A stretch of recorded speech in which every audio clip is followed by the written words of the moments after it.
On est de retour dans vos nouvelles du Sud-Ouest après cette brève intermission et c'est déjà le moment dans l'émission où on retrouve notre collaborateur sportif hebdomadaire, Steve Legault. Salut Steve. Salut Marc-Claude. Un peu grippé, mais t'es fidèle au poste quand même. Oui, fidèle au poste comme toujours. On parle donc des Grenadiers et des Riverains. Là, ça va pas bien. Les deux ont été éliminés. Oui, exactement. Tout d'abord, on va commencer avec les Grenadiers de Châteauguay qui ont été éliminés par la 5e équipe. On avait terminé 4e au classement du côté des Grenadiers et on a été éliminé par les Cantonniers de Magog en 3 petits matchs seulement. On s'attendait à une série serrée. Facile, exactement, ça avait été facile, mais ça avait été 2 équipes avec un grand écart au classement.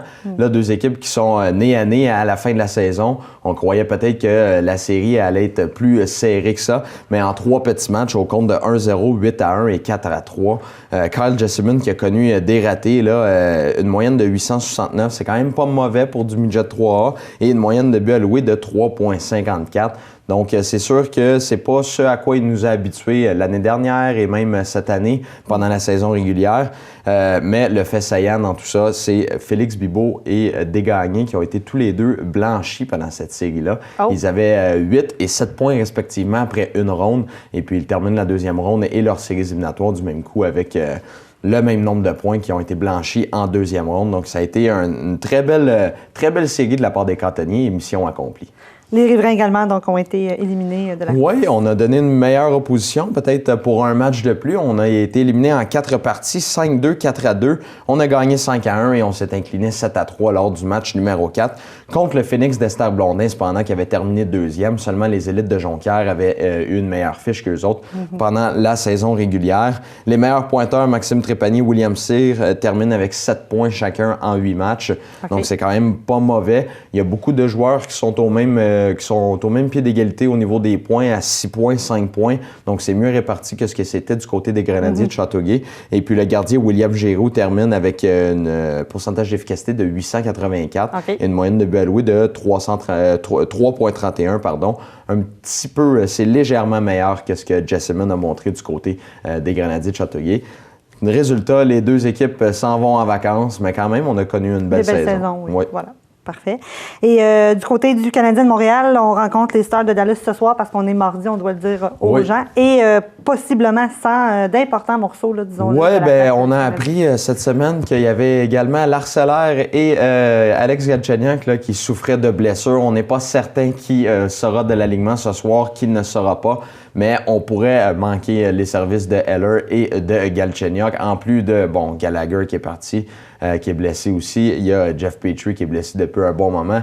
Les blessures qui continuent de s'enchaîner. Carey Price, bien entendu. Et puis, il y a Nathan Beaulieu aussi. Ça continue de s'enchaîner, les blessures. Et on est en train de se dire, peut-être que les Stars de Dallas vont affronter les Ice Caps ce soir. Donc, c'est malheureux.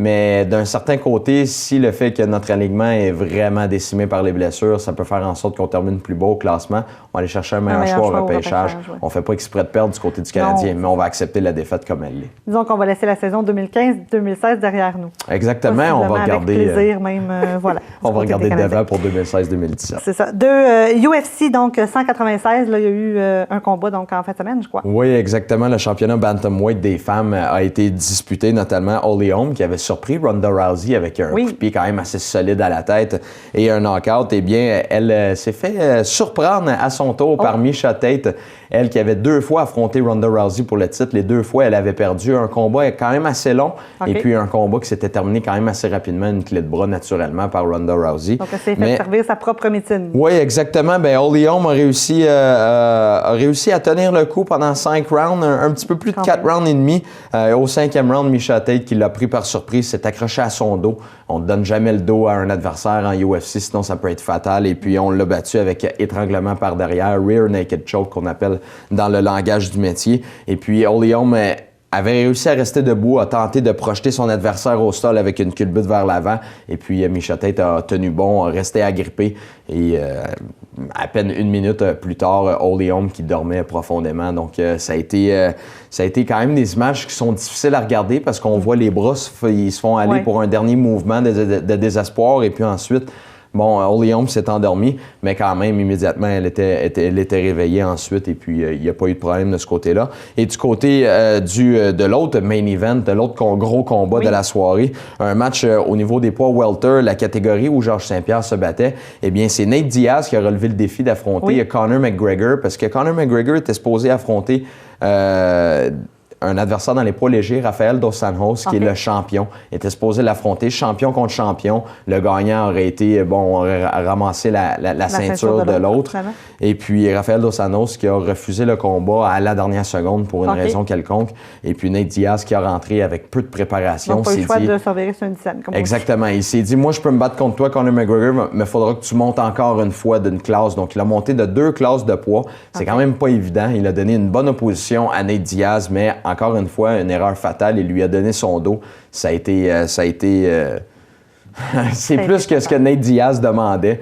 Et puis, elle a réussi, de la même façon que Miesha Tate, à remporter ce combat rear naked choke en fin de deuxième round. Mais au niveau du premier round, McGregor dominait les coups de poing qui étaient bien placés, les contre-attaques qui se faisaient bien. On était vif. Nate Diaz qui parlait beaucoup dans le ring, dans l'octogone, et puis ça menait à sa perte pendant ce round numéro 1, mais au début du deuxième round, il a repris le dessus. Un coup de poing qui a semblé un peu donner de la difficulté à Conor McGregor, et puis ensuite, ça a redonné confiance, et on a vu le Nate Diaz qu'on est capable d'apprécier. Et en terminant, Impact de Montréal, donc premier match, mais sans Didier Drogba. Oui, sans Didier Drogba, mais on s'est très, très bien tiré d'affaire. Piatti qui a marqué 2 fois, et Oduro a marqué une victoire de 3-2 de l'Impact face aux Whitecaps de Vancouver.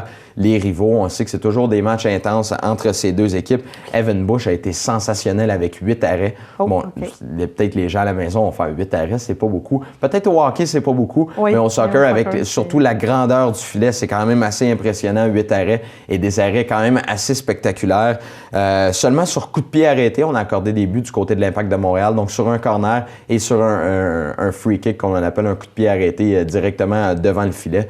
Donc ça a été, c'est peut-être le seul truc qu'on devrait travailler du côté de l'Impact de Montréal, bien réagir. On est quand même petit en défensive. On était un petit peu plus grand avec Asun Kamara qui disputait beaucoup de matchs. Il n'était pas de l'alignement, donc il faudra faire attention de ce côté-là.